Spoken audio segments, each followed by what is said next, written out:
It started with static. Then the scream. Captain Elena Marquez, call sign Falcon 1, tightened her grip on the control stick of her F-16 as the radio crackled violently in her headset. Her eyes scanned the skies above the Nevada desert, but the sky was deceptively calm. The dispatcher's voice returned, this time tense, clipped. Falcon 1, you are cleared for immediate emergency takeoff. Scramble. Repeat, scramble. Something had gone wrong. Just 12 minutes earlier, Elena had been sipping stale coffee in the ready room at Nellis Air Force Base, flipping through a dog-eared novel she never had time to finish. Her flight suit was half-zipped, her hair still wet from a rushed morning shower. She wasn't scheduled to fly today. But the sirens changed that. The klaxons were old school, metal and muscle shaking, and they sent a bolt of adrenaline down Elena's spine. She was the first out the door. That's what made her the best.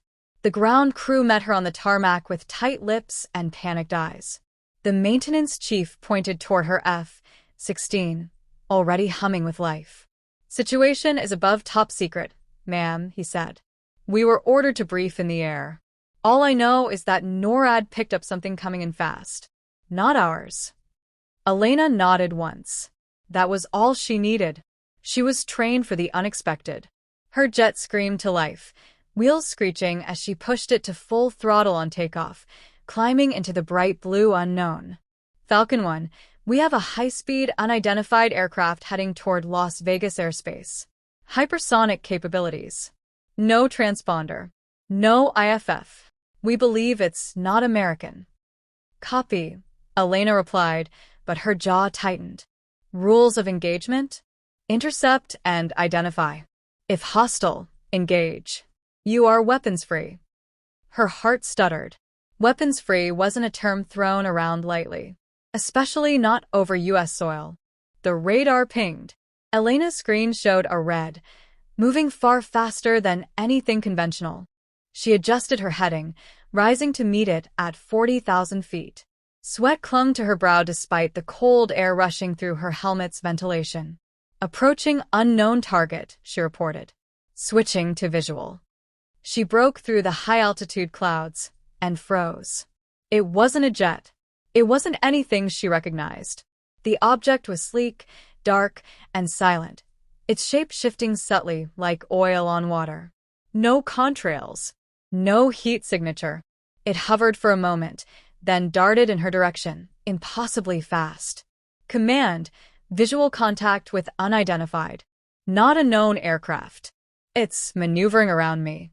The thing spun a perfect circle around her jet before zipping away again, turning back as if to observe her. Was this a test? A trap? Then it spoke. Not over the radio. Not through the plane systems. It spoke in her head. Captain Elena Marquez. You have been chosen. Her breath caught. Command, I'm hearing, she stopped. What could she say? The voice returned. A test is coming. Your world will change. Your choices here matter. And just like that, it vanished. Not sped away. Not cloaked. One moment there, the next gone. Back at base, Elena landed to a runway swarming with intelligence agents and brass. She was pulled from the cockpit before the turbine even cooled. They questioned her for hours. She told them what she saw, left out the voice in her head. For now. That night, Elena couldn't sleep. She paced her room like a tiger, thoughts racing. Why her? Why now? She barely made it to the base the next morning before the second alert came. This time, there were two unidentifieds, heading straight for a commercial airliner bound for LAX with over 300 souls aboard. Elena was already in the cockpit before the order was finished. You are weapons-free again, command said. Whatever this is, it's not friendly anymore.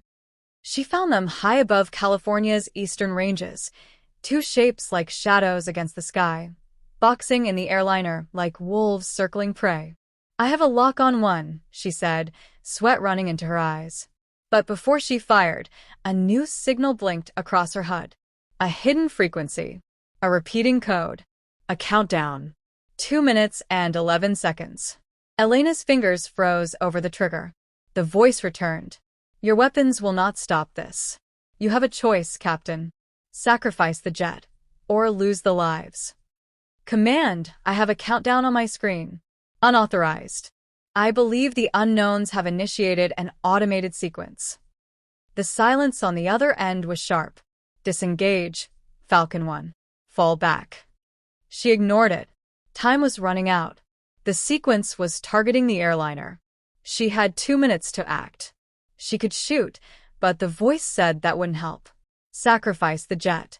The F-16 was armed with an EMP device, a last resort, short-range burst designed to disable electronics during critical threats.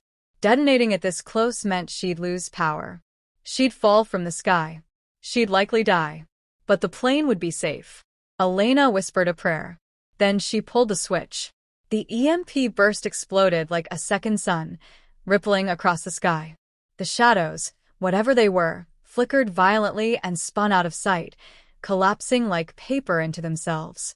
Elena's systems fried instantly. Her jet dipped, nose first, into a death dive. Falcon 1 respond. Falcon 1. She didn't. She couldn't. She was falling. Smoke, sparks, pressure. The world turned sideways. Her hands moved on instinct, toggling backup hydraulics, yanking the manual override. Her eyes flicked to the altimeter. 14,000 feet. 9,004,000. She pulled the eject handle. The desert was silent. She came to under the shadow of a Joshua tree, parachute tangled behind her, ribs aching. The sound of approaching choppers thundered on the wind. She'd done it. The airliner landed safely in Los Angeles. She became a ghost story after that. The military classified everything. Her record was wiped. No medals. No press. But Elena was fine with that. She'd seen something bigger than war, bigger than patriotism. A test. And deep down she knew it wasn't over. End.